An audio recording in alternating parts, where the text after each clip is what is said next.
প্রিয় মুক্তিকামী ছাত্র জনতা, আমরা দেখতে পাচ্ছি যে আমাদের এই অভ্যুত্থান এবং বিপ্লবের পরেই দেশে অরাজকতা নাশকতা করছে ফ্যাসিস্ট এবং তাদের দোসররা।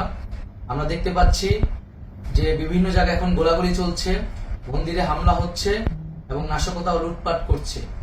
আমরা মনে করি আমাদের যে ছাত্র নাগরিকদের অভ্যুত্থান তাকে নস্যাৎ করার জন্যই পরিকল্পিতভাবে এই ধরনের ঘটনা ঘটানো হচ্ছে।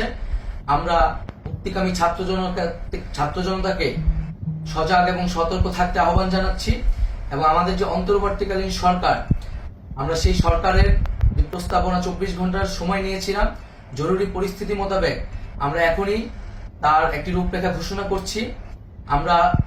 আমরা সিদ্ধান্ত নিয়েছি যে সর্বজন গ্রহণযোগ্য আন্তর্জাতিক খ্যাতিসম্পন্ন নোবেল পুরস্কার বিজয়ী ডক্টর মোহাম্মদ ইউনূসকে প্রধান উপদেষ্টা করে অন্তর্বর্তীকালীন সরকার গঠন করা হবে এবং ডক্টর মোহাম্মদ ইউনূসের সাথেও আমাদের কথা হয়েছে। তিনি ছাত্র জনতার আহ্বানে বাংলাদেশকে রক্ষা করতে এই গুরুদায়িত্ব নিতে সম্মত হয়েছে।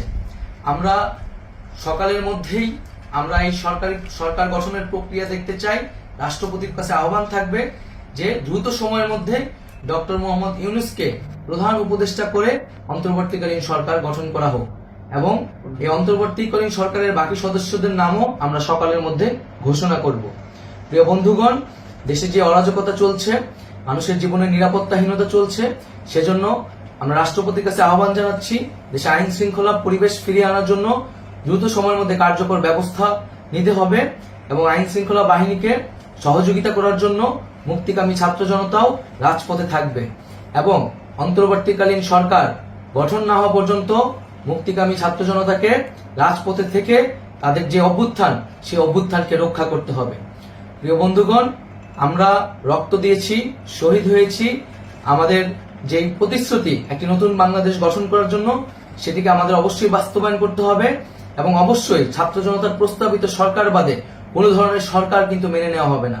আমরা বলেছি কোনো ধরনের সেনা শাসিত সরকার অথবা সেনা সমর্থিত সরকার অথবা এই ফ্যাসিস্টদের দোসরদের কোনো বিটিম সরকার কিন্তু আমরা মেনে নেব না। কোনো গণবিরোধী সরকারকে মেনে নেওয়া হবে না। ছাত্র জনতার অভ্যুত্থানকারী যে প্রস্তাবিত সরকার, অন্তর্বর্তীকালীন সরকার, যেটা আমরা সিদ্ধান্ত উপনীত হয়েছি ডক্টর মোহাম্মদ ইউনূসকে প্রধান উপদেষ্টা করে এই সরকার গঠন করা হবে, সেই সরকারকেই বাস্তবায়ন করতে হবে অবিলম্বে। আগামীকাল সকাল থেকে সকলকে আহ্বান জানাচ্ছি রাজপথে থাকার জন্য এবং আমাদের যে সাম্প্রদায়িক সম্প্রীতি এবং রাষ্ট্রীয় সম্পদ রক্ষা কমিটির ঘোষণা হয়েছে বৈষম্যবিরোধী ছাত্র আন্দোলনের নেতৃত্বে, সকল পাড়ায় পাড়ায় এলাকায় এলাকায় সেই কমিটি পাহারায় থাকবে। আমাদের সংখ্যালঘু কমিউনিটিকে আমাদের রক্ষা করতে হবে, রাষ্ট্রীয় সম্পদ এবং এই দেশকে রক্ষা করতে হবে আমাদের।